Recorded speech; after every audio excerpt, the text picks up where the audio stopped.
The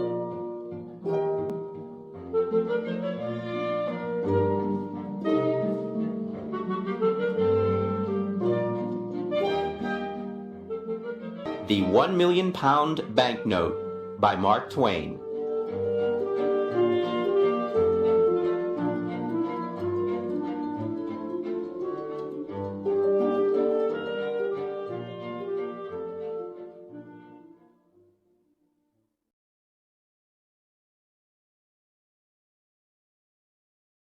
Part 1. From San Francisco to London. When I was 27 years old, I worked in an office in San Francisco. I did my job well, and my future was promising. I was alone in the world, and I was happy. On Saturday afternoons, I didn't work. I sailed my little sailboat on San Francisco Bay. One Saturday afternoon, I sailed out too far. The strong afternoon wind pushed my sailboat out of the bay and into the Pacific Ocean. That night, when I had lost all hope, a small British brig saw me and took me on board. The brig was sailing to London. The voyage was long and stormy. I worked as a sailor to pay for my trip.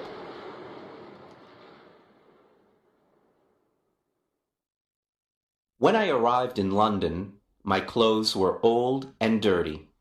I had only $1 in my pocket. With this dollar, I ate and slept for the first 24 hours. During the next 24 hours, I didn't eat and I didn't sleep. At about 10 o'clock the following morning, I went to Portland Place. I saw a child walking past holding a big pear. The child ate one small piece and then threw the pear onto the street. I stopped and looked at it. I was very hungry and I really wanted that pear. But every time I tried to get it, someone passed by and looked at me. I quickly turned in the other direction and waited for the person to pass by. I tried again and again to get that pear, but the same thing happened. I was desperate. I decided to get the pear and not to worry about the people who saw me. At that moment, a gentleman opened a window behind me and said, "Come in here, please." A well-dressed servant opened the door. He took me to a beautiful room. Here, two old gentlemen were sitting and discussing something important. Their breakfast was still on the table. I was very hungry, and I stared at their breakfast. I want to tell the reader that the two gentlemen had made a bet several days before. I knew nothing about the bet until later. Let me tell you what happened.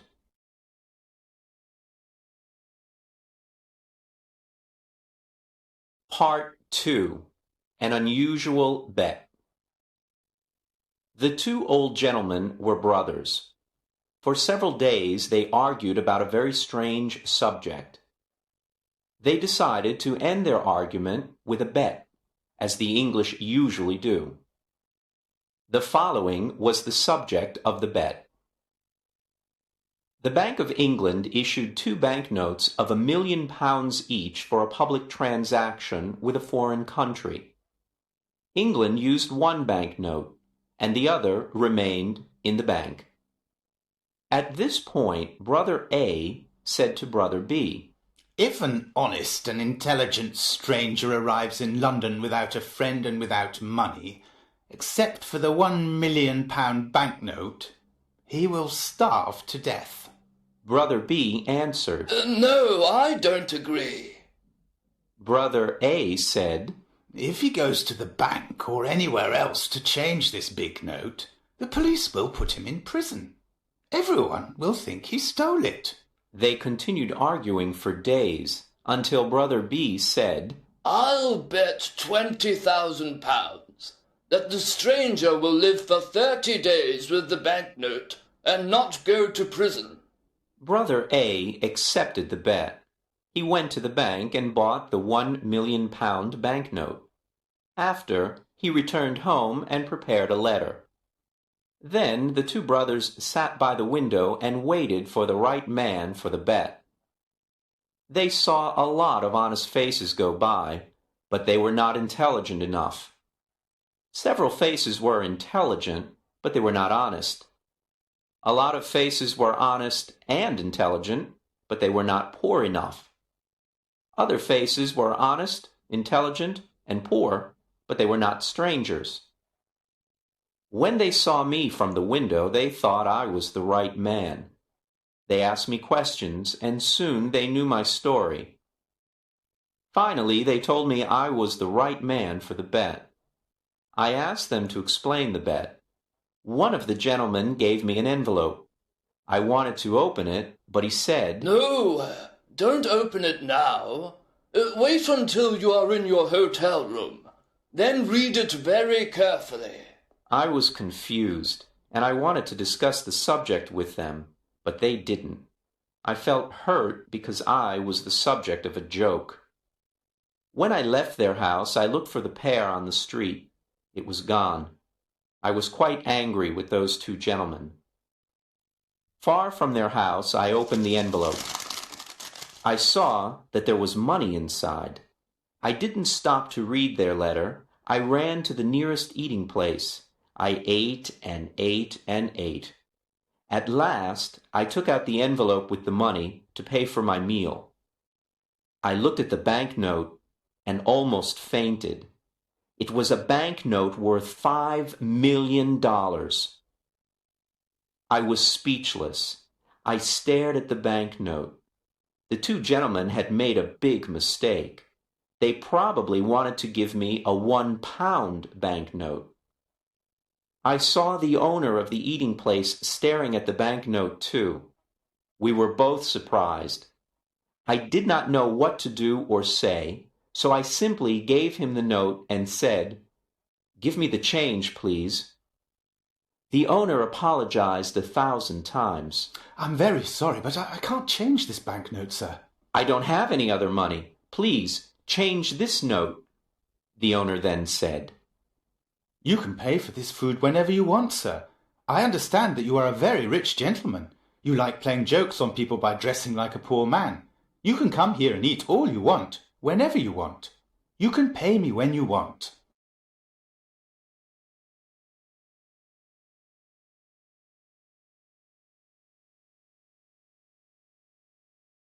Part 3. The Letter. When I left the eating place, I hurried to the house of the two gentlemen. I wanted to correct the mistake they had made. I was very nervous. When I arrived, the same servant opened the door. I asked for the two gentlemen. "They are gone." The servant said. "Gone? Gone where?" "Oh, on a journey." "But where did they go?" "To the continent, I think." "The continent?" "Yes, sir." "When will they return?" "In a month." "A month? Oh, this is awful. How can I talk to them? It's extremely important." "I can't help you. I don't know where they are, sir." "Then I must see a member of the family." "All the family are away. They're in Egypt and India, I think." Before leaving, the two gentlemen made an enormous mistake. They will certainly return home tonight. Tell them that I came here to correct the mistake. I'll return tomorrow. "I'll tell them if I see them, but I won't see them. Sir, you must not worry, because everything is all right. They will be here on time, and they will see you then. Goodbye." I was confused. My head was in a fog. I did not understand what the servant told me. The letter. I remembered the letter. This is what it said. "You are an intelligent and honest man. You are also poor and a stranger. In this envelope you will find some money. It is yours only for 30 days. At the end of 30 days, return to this house. I have a bet on you. If I win this bet, you can have any job with any salary that you want." There were no signature, no address, no date on the letter. How strange. I didn't know what to think. I went to a park, sat down, and thought about what to do. After an hour, I reached the decision that follows. The two old gentlemen are playing a game that I don't understand. They are betting on me. But at that time, I didn't know anything about the details of the bet. If I go to the Bank of England to return the banknote, the bank will ask me lots of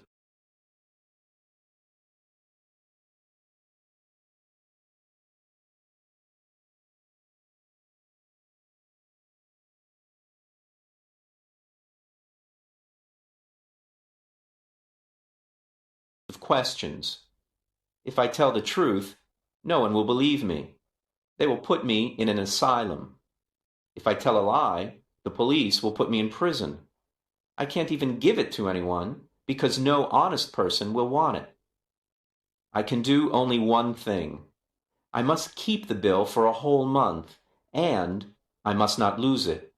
If I help the old man to win his bet, he'll give me the job I want.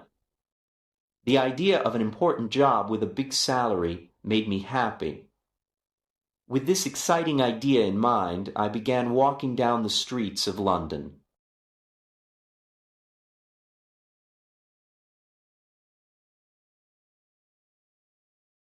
Part 4. At the tailor's. Every time I passed in front of a tailor's, I wanted to enter and buy some new clothes. But I had no money to pay for them. The £1 million banknote in my pocket was useless. I passed in front of the same tailor's 6 times. At last, I entered.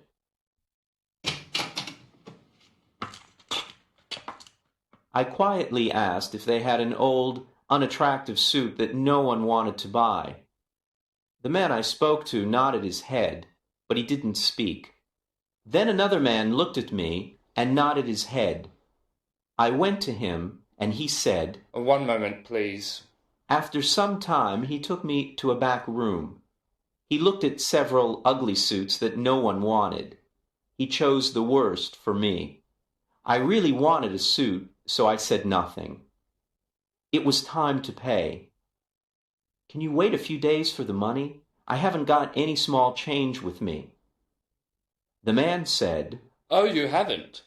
Well, I thought gentlemen like you carried large change." My friend, I replied, you can't judge a stranger by the clothes he wears. I can pay for this suit, but can you change a large banknote? "Oh, of course we can change a large banknote," he said coldly. I gave him the banknote. He received it with a smile, a big smile that covered his face. When he read the banknote, his smile disappeared. The owner of the shop came over and asked me, What's the trouble? There isn't any trouble. I'm waiting for my change. Come, give him his change, Todd, quickly. Todd answered. "It's easy to say, but look at the banknote." The owner looked at the banknote. Then he looked at my package with the ugly suit. Todd! He shouted. You're stupid! How can you sell this unattractive suit to a millionaire? Todd, you can't see the difference between a millionaire and a poor man. I apologize, sir. The owner continued. Please take off those things you are wearing and throw them in the fire. Put on this fine shirt and this handsome suit. It's perfect for you. Simple, but elegant. I told him I was very happy with the new suit. Oh, wait until you see what we can make for you in your size. Todd, bring a pen and a book. Let me measure your leg, your arm. I didn't have a moment to speak. The owner measured me. Then he ordered his tailors to make me morning suits, evening suits, shirts, coats, and other things. But, my dear sir, I said, I can order all these things only if you change my banknote, or if you can wait a while before I pay you. Wait a while? I'll wait forever. That's the word. Todd, send these things to the gentleman's address. Let the less important customers wait. "What's your address, sir?" I'm changing my home. I'll come back and give you my new address, I replied. Quite right, sir, quite right. Let me show you to the door, sir. Good day, sir, good day.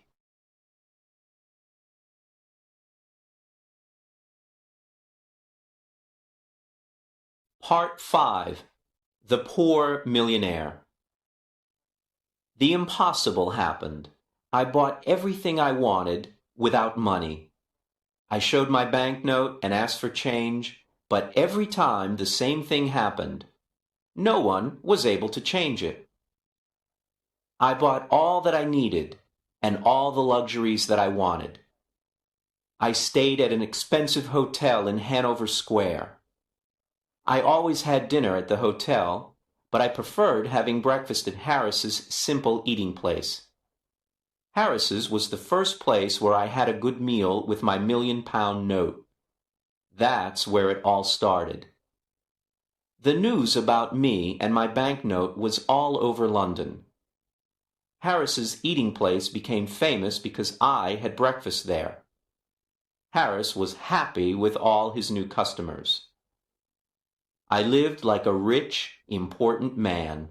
I had money to spend. I lived in a dream.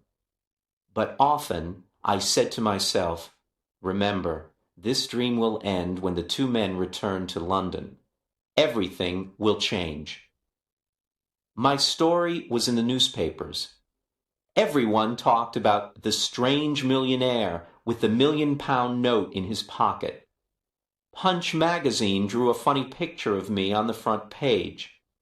People talked about everything I did and about everything I said. They followed me in the streets. I kept my old clothes, and sometimes I wore them. It was fun when the shop owners thought I was poor. Then I showed them the banknote, and oh, how their faces changed. After 10 days in London, I went to visit the American ambassador. He was very happy to meet me. He invited me to a dinner party that evening. He told me that he knew my father from Yale University. He invited me to visit his home whenever I wanted. I was glad to have a new, important friend. I thought to myself, I'll need an important friend when the story of the £1,000,000 note and bet comes out. I want the reader to know that I plan to pay back all the shop owners who sold me things on credit. If I win the bet for the old gentleman, I thought, I will have an important job. With an important job, I will have a big salary. I planned to pay back everyone with my first year's salary.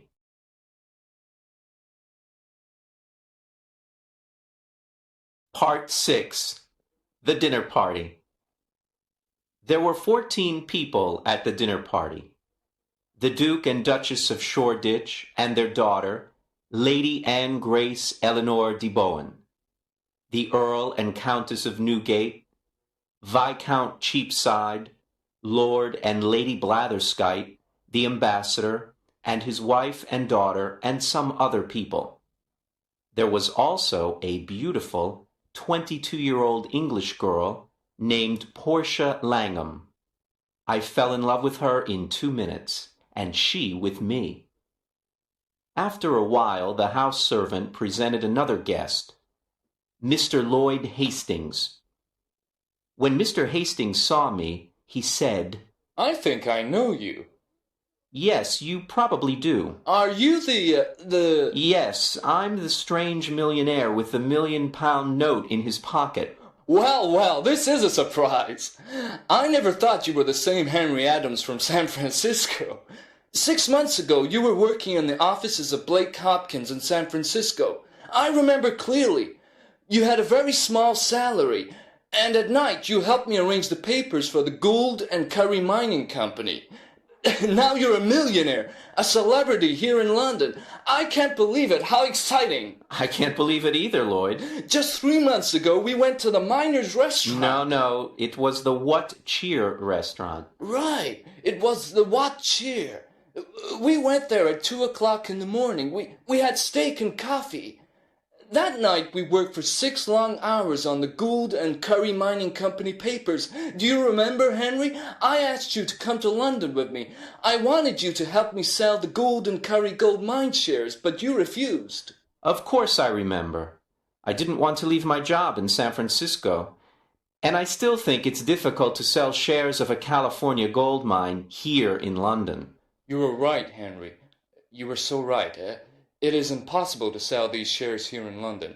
My plan failed and I spent all my money.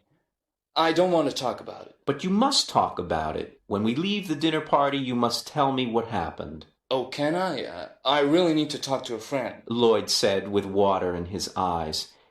Yes, I want to hear the whole story, every word of it. Thank you, Henry. You are a true friend. At this point, it was time for dinner. Thanks to the English system of precedence, there was no dinner.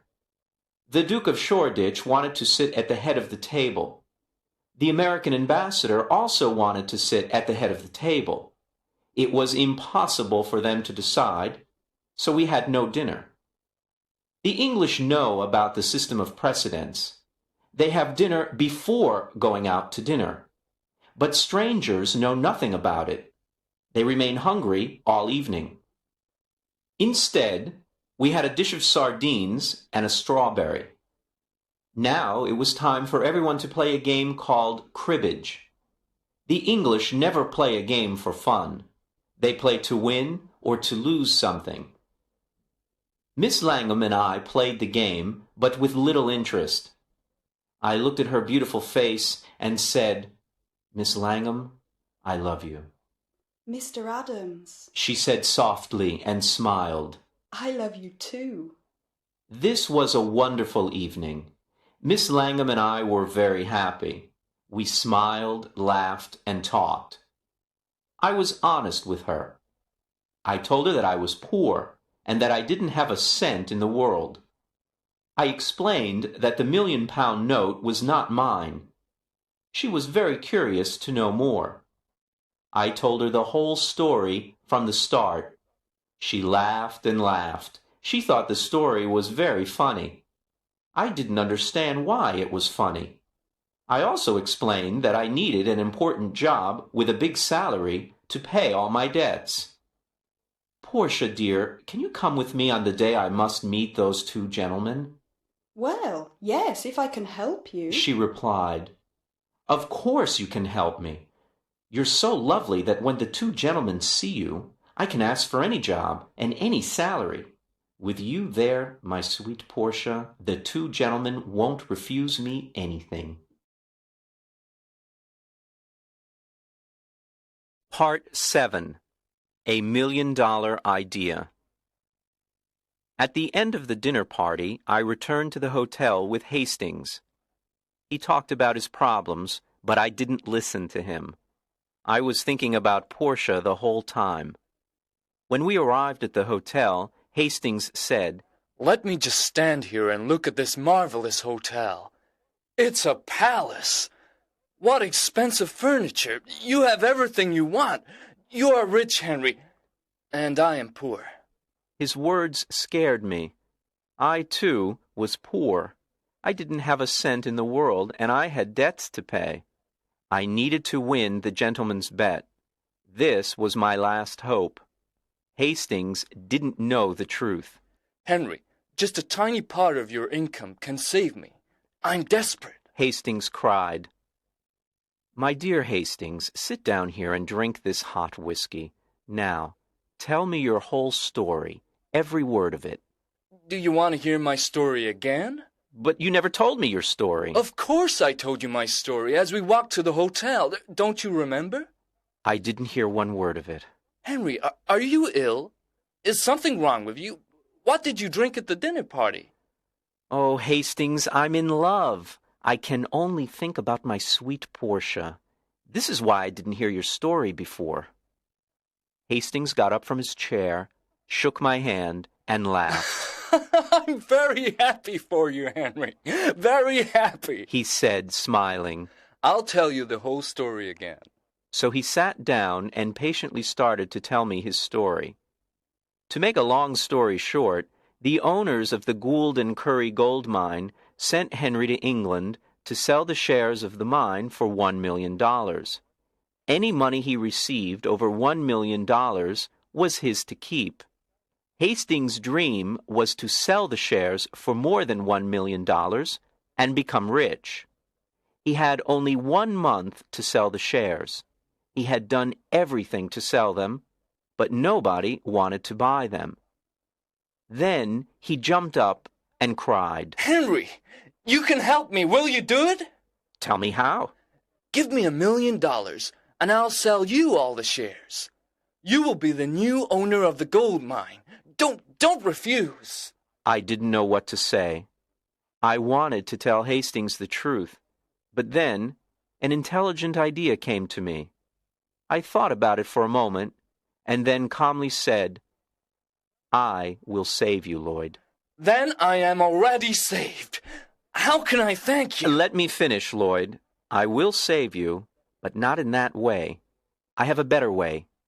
I know everything about that mine. I know its great value. You will sell the shares by using my name. You can send anyone to me. Since people in London know me, I will guarantee the gold mine. In a week or two, you will sell the shares for $3 million by using my name, and will share the money you earn, half to you and half to me. Lloyd was very happy and excited. He danced around the room and laughed. I can use your name! Your name! Think of it!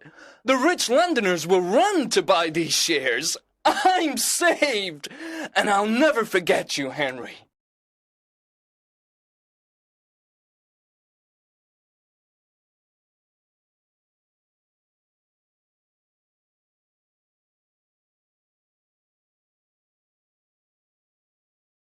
Part 8. Back to Portland Place. The next day, all of London talked about the shares of the California gold mine. I stayed in my hotel and said to everyone who came to me, "Yes, I know Mr. Hastings. He's a very honest man, and I know the gold mine, because I lived in the California gold country. It is a mine of great value." People were now interested in buying the shares. I spent every evening with Portia at the American ambassador's house. I didn't tell her about the shares and the mine. It was a surprise. We talked about our love and our future together. Finally, the end of the month arrived. Lots of rich Londoners bought the shares of the mine. I had $1 million of my own in the London and County Bank, and Lloyd did too. It was time to meet with the two old gentlemen. I dressed in my best clothes, and I went to get Portia. Before going to Portland Place, Portia and I talked about the job and the salary. "Portia, you are so beautiful. When the two gentlemen meet you, they'll give me any job and any salary I ask for." Henry, please remember that if we ask for too much, we will get nothing. Then what will happen to us? Don't be afraid, Portia. When we arrived, the same servant opened the door. There were the two old gentlemen having tea. They were surprised to see Portia. I introduced her to them. Then I said, "Gentlemen, I am ready to report to you." We are pleased to hear this, said one gentleman. Now we can decide the bet that my brother Abel and I made. If you won for me, you can have any job in my power. Do you have the £1 million note? "Here it is, sir," and I gave it to him. I won! He shouted. Now what do you say, Abel? I say he survived, and I lost £20,000. I can't believe it. "I have more to tell you," I said. "But it's a long story. I'll tell you another time. For now, look at this." What? A certificate of deposit for £200,000? Is it yours? "It's mine. I earned it by using the banknote you lent me for a month." This is astonishing. I can't believe it. Portia looked at me with surprise and said, Henry, is that really your money? You didn't tell me the truth. "No, I didn't, but I know you'll forgive me." Don't be so sure. You told me a lie, Henry. Dearest Portia, it was only for fun. Come, let's go now, But wait! my gentleman said. I want to give you the job and the salary you choose. Thank you. Thank you with all my heart. But I don't want the job. Henry, you didn't thank the good gentleman in the right way. Can I do it for you? Portia said. Of course you can, my dear. Portia walked to my gentleman, sat on his lap, and kissed him on the mouth. Then the two old gentlemen shouted and laughed. I was amazed. What was happening? Papa, Said Portia. Henry doesn't want your job. I feel very hurt. Darling, is that your father? I asked. Yes, he's my stepfather, a dear man. Now do you understand why I laughed when you told me your story? My dearest sir, I said, I want to take back what I said. There is a job that I want. Tell me. I want the job of son-in-law. Well. But you were never a son-in-law before. Do you know how to do this job? Try me, please. Try me for 30 or 40 years, and if... All right. Take care. Were Portia and I happy? There aren't enough words in the dictionary to describe our happiness. When the Londoners heard the whole story of my adventures with the banknote, they talked of nothing else. Portia's father took the banknote back to the Bank of England and cashed it. Then he gave us the cancelled banknote as a wedding present. We put it in a picture frame and hung it on the wall in our new home. And so, I always say, yes, it's £1 million banknote, but it only bought one thing in its life, the most valuable thing in the world, Portia.